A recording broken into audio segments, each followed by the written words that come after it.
पिछले एपिसोड में chief tank ने स्क्रॉल के अंदर अपने टाइम एंड स्पेस पावर को एक्टिवेट कर दिया था ताकि इस तरह से कोई भी एक दूसरे के पिल रिफाइनिंग के प्रोसेस को ना देख सके। इसके बाद हम देखते हैं कि मास्टर तेनताई भी इसे देखने के लिए यहाँ पर आ गया होता है, जिसे देखते ही सभी तुरंत उसे ग्रीट करने लगते हैं। लेकिन तभी हमें पता चलता है कि मास्टर तेनताई को असल में मिस पिंग के ऊपर डाउट हो गया है, इसीलिए वो अपने मन में कहने लगता है कि मिस पिंग अच्छा होगा कि तुम कोई जासूस ना हो, नहीं तो मैं तुम्हें बताऊंगा कि जिंदगी को नर्क कैसे बनाया जाता है। इसके बाद वो सभी से कहता है कि तुम्हें इस तरह से फॉर्मल होने की जरूरत नहीं है और इसीलिए तुम सभी खड़े हो जाओ। जिसके बाद हम देखते हैं कि वे सभी इसके लिए उसे थैंक यू कहते हैं। लेकिन फिर हमें पता चलता है कि मास्टर तेनताई यहाँ पर असल में सियानर के वजह से आया है, इसीलिए वो डिसाइड करता है कि वो चीफ टैंक से बैरियर को हटाने के लिए कहेगा ताकि इस तरह से सियानर भी टेन्यू के टैलेंट को देख सके, नहीं तो फिर इसके वजह से सियानर का यहाँ पर आना तो पूरी तरह से बेकार हो जाएगा। इसके बाद हम देखते हैं कि वो इसके बारे में बात करने के लिए सीधे चीफ टैंक के पास में आ जाता है, जिसे देखते ही चीफ टैंक उससे कहने लगती है कि मुझे आपके आने के बारे में कुछ भी पता नहीं था, इसीलिए मैं आपका यहाँ पर वेलकम नहीं कर पाई और अगर आप चाहें तो इसके लिए मुझे पनिश कर सकते हैं। लेकिन इस पर मास्टर तेनताई उससे कहता है कि इसकी कोई जरूरत नहीं है और अब तुम यहाँ पर खड़ी हो जाओ। फिर वो चीफ टैंक से कहता है मैं चाहता हूँ कि आज यहाँ पर हो रहे पील स्किल कंपटीशन को सभी लोग क्लियरली देख सकें और इसीलिए मैं तुमसे कहने आया था कि तुम अपने बैरियर को थोड़ा सा हटा लो।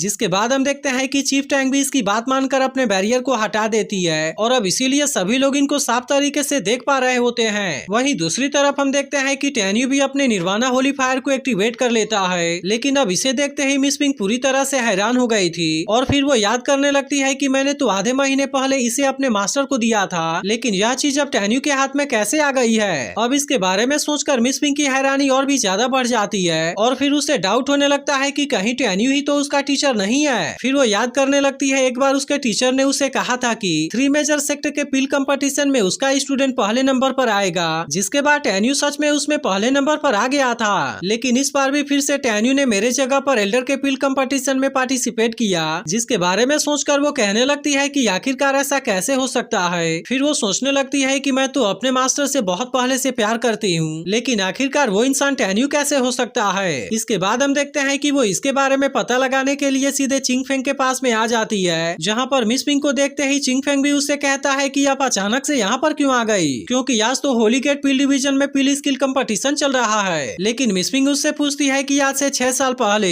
मेरे मास्टर को कैसे पता चला कि मैं होली गेट पील डिवीजन में कैद हूँ। तब इसकी ऐसी बात सुनकर चिंग फेंग उससे कहता है कि मुझे इसके बारे में बहुत अच्छे से याद है, क्योंकि उस समय जब टेन्यू ने अपने डेथ का एक्टिंग किया था तब उस समय तुम्हारे टीचर भी टेन्यू के ग्रेव पर गए थे, जहाँ पर की हमारी और उनकी मुलाकात हुई थी। फिर उसके बाद मैंने ही उनको बताया था कि आपको होली गेट पील डिवीजन में कैद करके रखा गया है। जिसके बाद मिस पिंग उससे पूछती है कि क्या 6 साल पहले 23 मार्च को टेन्यू लिंगसन मेडिसिनल गार्डन में प्रेजेंट था। तब इस पर चिंगफेंग उससे कहता है कि उस दिन मैंने जब मेडिसिनल गार्डन के अपने सभी स्टूडेंट को वहाँ पर बुलाया था तब उस वक्त टेन्यू उनके बीच में प्रेजेंट नहीं था। अब इसके बारे में सुनते ही मिस पिंग को अपने डाउट के ऊपर यकीन होने लगता है और फिर वो याद करने लगती है कि उस दिन तो उसके टीचर उससे बिंगचिंग पैलेस में प्योर आइस के मिस्टीरियस नोट्स के बारे में सिखा रहे थे, लेकिन जबकि उस समय टेन्यू भी मेडिसिनल गार्डन में नहीं था, इसीलिए अब तो ऐसा लगता है कि टेन्यू और मेरे मास्टर दोनों एक ही इंसान हैं। तभी चिंगफेंग उससे कहता है कि मैं उस दिन टेन्यू से बिंगचिंग पैलेस में मिला था। यह सुनते ही मिस पिंग उससे पूछती है कि क्या आपको उस समय के टाइम के बारे में याद है। जिसके बाद चिंगफेंग उससे बताता है कि उस समय 4 बज रहे थे।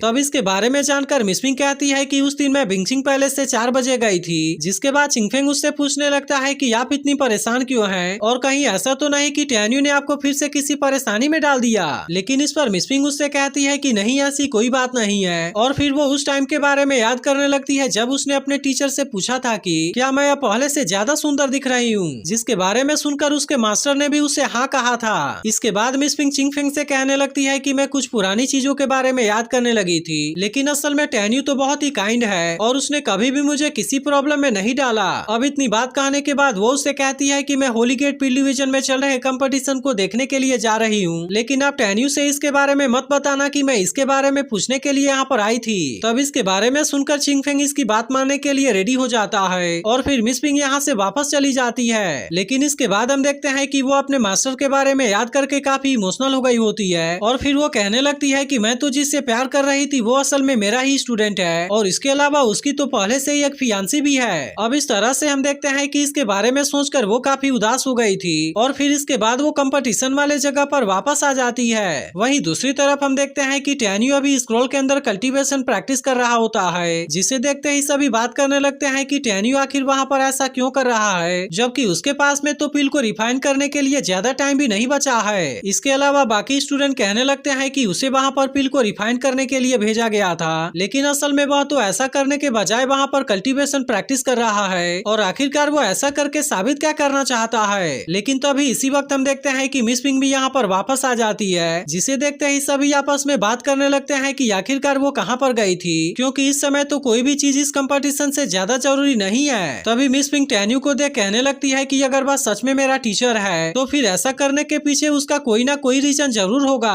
वहीं दूसरी तरफ हम देखते हैं कि टेन्यू इस समय यहाँ पर अपने आइस फ्लेम को कल्टीवेट कर रहा होता है, जो कि यहाँ के एनर्जी के वजह से स्टेज 4 के इनिशियल लेवल को स्किप करते हुए सीधे मिडिल लेवल में पहुंच जाता है। तब इसे देखते ही टेन्यू कहने लगता है कि यह तो सेमी वनरेबल मिडिल क्लास के आर्टिफैक्ट को केवल एक झटके में डिस्ट्रॉय कर सकता है। लेकिन इसके बाद हम देखते हैं कि टेन्यू फिर से यहाँ पर कल्टीवेशन प्रैक्टिस करना स्टार्ट कर देता है और इस तरह से वो यहाँ पर स्क्रॉल के अंदर से एनर्जी को एब्जॉर्ब करने लगता है। लेकिन अब इसे ऐसा करता हुआ देख बाहर के सभी स्टूडेंट काफी परेशान होने लगे थे और वे कहने लगते हैं कि टेन्यू तो इस तरह से इसमें जरूर ही हारेगा, क्योंकि वो अभी भी वहाँ पर बेवकूफों के जैसे कल्टीवेशन प्रैक्टिस कर रहा है। लेकिन असल में इनमें से किसी को भी टेन्यू के असली इंटेंशन के बारे में कुछ पता नहीं होता, जिसके वजह से वे इसके बारे में नहीं समझ पा रहे थे। वहीं चीफ टैंग भी कहने लगती है कि इस कंपटीशन को शुरू हुए काफी टाइम हो गया है, लेकिन इसके बाद भी टेन्यू ने अभी तक पिल को रिफाइन करने का प्रोसेस स्टार्ट नहीं किया और अगर वो इस चैलेंज में हार गया तो इस तरह से उसे लुई के हाथों मरना होगा। अब इसके वजह से हम देखते हैं कि चीफ टैंग को भी इसके बारे में चिंता होने लगती है और उसे भी समझ में नहीं आ रहा होता कि आखिरकार टेन्यू यहाँ पर क्या करना चाहता है। तभी इसी बीच हम देखते हैं कि दांतों भी यहाँ के एनर्जी को एब्जॉर्ब करके लेवल 3 के एडल्ट स्टेज में एंटर कर जाता है। लेकिन यह देखते ही टेन्यू दांतों से कहता है कि मैं अभी के लिए तुम्हें इसमें से बाहर नहीं निकाल सकता, इसीलिए अभी तुम्हें कुछ समय के लिए इसके अंदर ही रहना होगा। इसके बाद वो कहने लगता है कि अभी भी मेरे पास में 3 साल और 1 महीने बचे हुए हैं और इसीलिए पिल को रिफाइन करने का प्रोसेस स्टार्ट करने का टाइम आ गया है। जिसके बाद एपिसोड भी यहीं पर एंड हो जाता है। तो अगर एक्सप्लेनेशन अच्छी लगी हो तो वीडियो को लाइक और इस पर एक कमेंट जरूर कर देना और अगर आपने इसके पिछले एपिसोड को मिस कर दिया हो तो लेफ्ट वाली वीडियो जरूर देख लेना।